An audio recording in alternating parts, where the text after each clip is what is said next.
తెలంగాణ రాష్ట్రంలో కాంగ్రెస్ పార్టీ అధికారంలోకి వచ్చి ప్రజాపాలన ప్రభుత్వం వచ్చింది, ప్రజలకు మేలు చేస్తామని చెప్పి నాయకులు అంటున్నారు.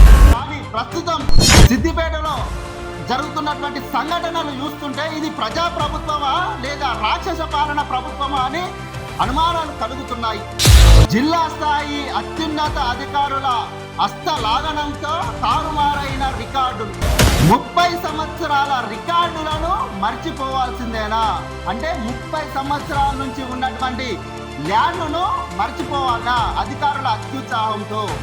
మీరెంత, మీ వయసు ఎంత? క్షేత్రస్థాయిలో తరతరాలు ఉంటున్న వారిని కాదని కొద్ది రోజులు బాధ్యతలు చేపట్టిన మీరు రికార్డులు తారుమారు చేసే అధికారం మీకెక్కడిది?